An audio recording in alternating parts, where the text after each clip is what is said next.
नमस्कार, स्वागत है हमारे YouTube चैनल NS सावर कैफे में। तो गाइज आज की इस वीडियो में हम बात करने वाले हैं कि सावर कैफे जन सेवा केंद्र खोलकर महीने का 40 से 50 हजार किस तरह से आप लोग इनकम कर सकते हैं। तो इस वीडियो में आप लोगों को पूरी डिटेल में सावर कैफे से रिलेटेड सारे इंफॉर्मेशन वीडियो मिलेंगे। दोस्तों इस वीडियो को आप लोग लास्ट तक जरूर देखें। इस वीडियो में बहुत सारे इंफॉर्मेशन मिलने वाले हैं सावर कैफे से रिलेटेड, और इसी चैनल पर आप लोगों को ट्रेनिंग का वीडियो भी अपलोड किया जाएगा। आप लोग सावर कैफे का ट्रेनिंग भी इस वीडियो से ले सकते हैं और सीख सकते हैं, अपना अच्छा खासा इनकम कर सकते हैं, ग्रोथ कर सकते हैं। जो सावर कैफे का बिजनेस किस तरह से ग्रोथ होगा, कैसे इन्वेस्टमेंट करना है, किस तरह से कमाई करना है और क्या उसमें डॉक्यूमेंट आवश्यकता पड़ती है, क्या चीजें रखनी पड़ेगी। इस वीडियो में सारे सवालों का जवाब दिया जाएगा, कवर किया जाएगा। तो इस वीडियो में आप लोग बने रहें। जो लोग नए आए हैं वो वीडियो को लाइक सब्सक्राइब शेयर जरूर कीजिए। चलिए तो शुरू करते हैं। अगर इन्वेस्टमेंट का बात करें तो सबसे पहले आप लोगों को एक लोकेशन होना चाहिए शॉप का, जहां पर पब्लिक का मूवमेंट होता है, भीड़ रहता है, जाना आना लगा हुआ रहता है, उस जगह चाहिए। वो आप लोगों का एक लोकेशन चाहिए, वहाँ एक शॉप पहले होना जरूरी है। वहाँ एक कोई भी एक छोटा सा शॉप ले सकते हैं और उसमें आप लोग एक टेबल चेयर चाहिए।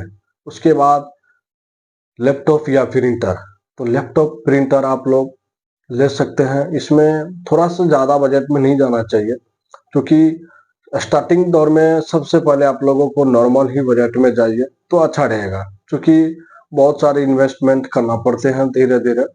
इसलिए अगर डेस्कटॉप या लैपटॉप, अगर लैपटॉप ले रहे हैं तो आप लोगों को 30 से 40 हजार तो नॉर्मल लगना ही है। अगर वही पुराना लोगे तो उसमें आप काम नहीं कर पाओगे अच्छे से। अगर आप लोग डेस्कटॉप ले लेते हैं, डेस्कटॉप में सारा चीज मिल जाएगा।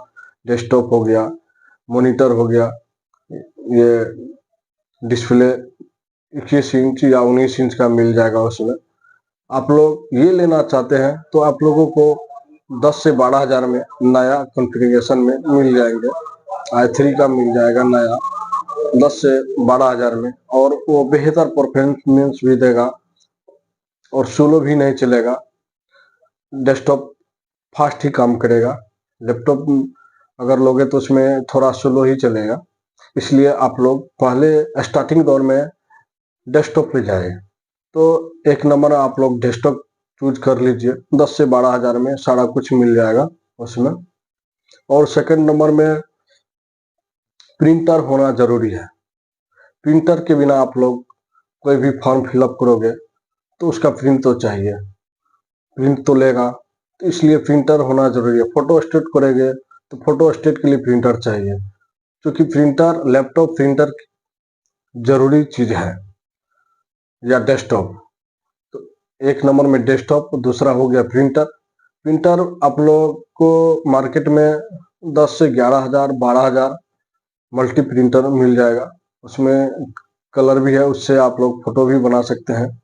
कभी कभी शॉप पे स्कूल का स्टूडेंट आ जाते हैं फोटो बनाने के लिए, तो उसमें फोटो भी बन जाएगा मल्टी प्रिंटर से। तो 10 से 12 हजार 15 हजार तक में आप लोगों को प्रिंटर अच्छा खासा मिल जाएगा।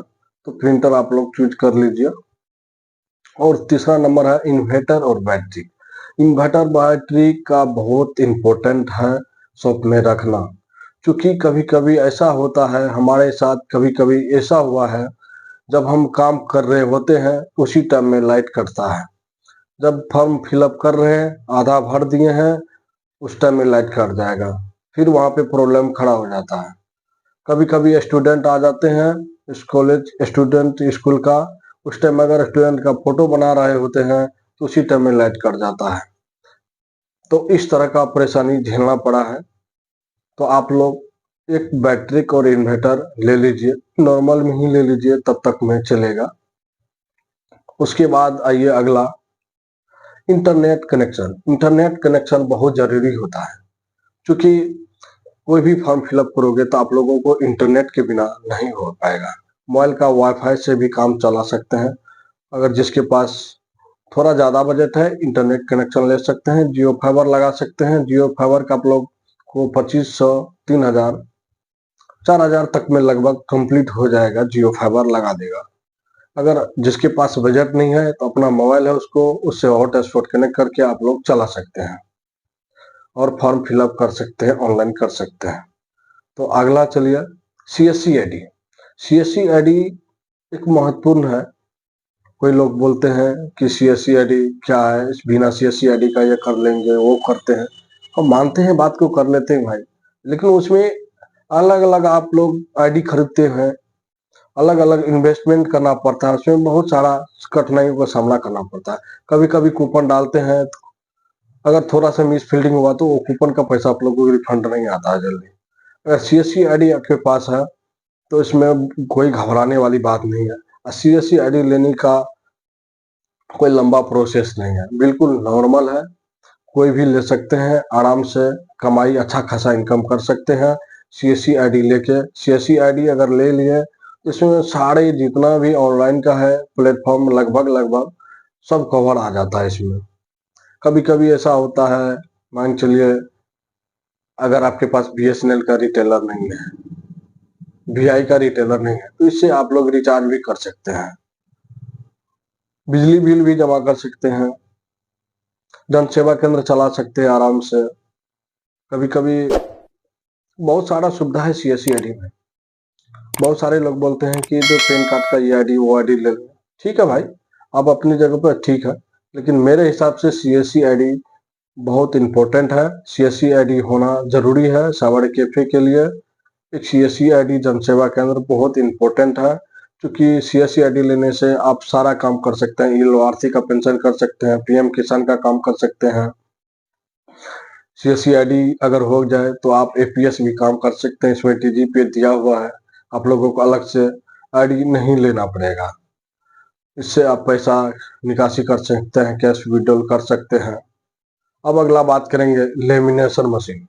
लेमिनेशन मशीन इम्पोर्टेंट होता है, क्योंकि बहुत सारे स्टूडेंट आते हैं, एडमिट कार्ड निकालते हैं और उसमें बोलते हैं भैया हमें इसमें लेमिनेशन कर दो। तो उसमें लेमिनेशन मशीन एक शॉप में होना जरूरी है। यही 3000-3500 का लमसम में आप लोगों को एक लेमिनेशन मशीन हो जाएगा, तो आप लोग लेमिनेशन मशीन परचेज कर सकते हैं। अब अगला बात करेंगे फिंगरप्रिंट डिवाइस। फिंगरप्रिंट डिवाइस एक इम्पोर्टेंट होता है सावर कैफे में भी, क्योंकि ऑनलाइन रिलेटेड जो भी काम होता है बहुत सारी चीज़ों में, जैसे PM विश्वकर्मा हो गया, उसमें फिंगर के बिना, ऑथेंटिकेशन के बिना आप लोग अप्लाई नहीं कर सकते। जैसे PM किसान हो गया, अगर मोबाइल नंबर किसी को चेंज कर रहा है तो उसमें फिंगर डिवाइस से काम चलेगा। किसी APS से पैसा निकाल रहे हैं, कैश विड्रॉल कर रहे हैं, तो उसमें बिना फिंगर का काम नहीं चलेगा। आप लोगों को फिंगरप्रिंट डिवाइस होना जरूरी है। जैसे सिम एक्टिवेशन कर रहे हैं तो उसमें भी अब फिंगर का ही मैंडेटरी कर दिया गया है, तो एक फिंगरप्रिंट मशीन होना जरूरी है। अब हम बात करेंगे APS सर्विस। APS सर्विस आप अलग से भी ले सकते हैं, अगर CSC आईडी है आपके पास तो नहीं भी ले सकते हैं।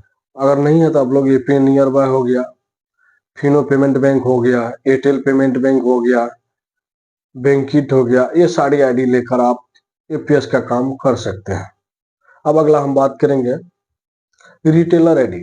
रिटेलर आईडी एक अच्छा है, क्योंकि अगर रिटेलर आईडी जैसे जियो का और एयरटेल का रिटेलर आईडी अभी सबसे अच्छा खासा चल रहा है, अगर दोनों का रिटेलर आईडी आप ले लेते हैं तो कमीशन भी मिलेंगे और सिम भी निकाल पाएंगे, कमीशन भी अच्छा है।